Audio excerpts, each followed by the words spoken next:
గ్రామాలకు ఇచ్చిన 29 గ్రామాల్లో మౌలిక వసతుల కల్పన కోసం అన్ని గ్రామాల్లో డిపిఆర్లు తయారైనవి సిద్ధంగా ఉన్నాయి. అధికారులు మా దృష్టికి తీసుకొచ్చారు. ఇప్పటికి తుళ్ళూరు మండలంలో ఈరోజు దొండపాడుతో కలిపి 4 గ్రామాల్లో డిపిఆర్లని ప్రజల ముందుకి గ్రామ సభల ద్వారా చర్చించడం జరిగింది. ఈ కార్యక్రమానికి గౌరవ మంత్రివర్యులు నారాయణ గారు హాజరైనారు. గ్రామాల్లో రోడ్లు, డ్రైన్లు, under ground drains, storm water drains, current poles, ఇతరితర ఏవైతే ఉన్నాయో అభివృద్ధి కార్యక్రమాలు, సామాజిక భవనాల నిర్మాణం అన్నిటి మీద కూడా కూలంకషంగా చర్చించాం. డ్రైన్లు, రోడ్లు, ఇతర సౌకర్యాల కోసం దాదాపు 28 కోట్ల రూపాయలు పైగా ఖర్చు ఈ గ్రామం కోసం చేయబోతా ఉన్నారు. ఈరోజు గతంలో జరిగిన 3 గ్రామాల అభివృద్ధి కార్యక్రమాలు ఈ రోజు నుంచి ప్రారంభం అవుతున్నాయి.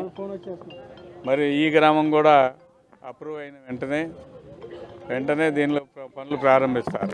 అయితే ఒకటి గ్రామస్తులకు చేసే విజ్ఞప్తి ఏంటంటే, రోడ్డు వర్క్ చేస్తున్నప్పుడు ఎవరైతే రోడ్డు మీద దాకా ర్యాంపులు కట్టుకున్నారో ఆ ర్యాంపులు అన్నీ తొలగించాలి, లేకపోతే మీ ఊర్లో ఇబ్బందులు వస్తాయి. మీరందరూ కలిసి ఒక నిర్ణయం తీసుకుని ఆ ర్యాంపులు తొలగించాలని కోరుకుంటున్నాను.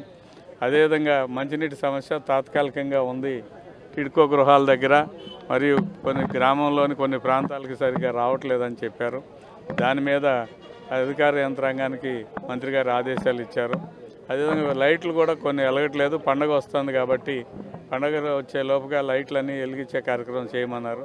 వాటిని కూడా లైట్లు కొత్తవి వేసి, అవసరమైతే కొత్త లైట్లు వేసి లైట్లన్నీ కూడా పూర్తి స్థాయిలో వెలుగునిచ్చే విధంగా చర్యలు తీసుకుంటారని తెలియజేస్తున్నాను. నమస్కారం. చరిత్ర సృష్టించినోడు ఇప్పుడు ఆ చరిత్రని తిరగరాయబోతున్నాడు.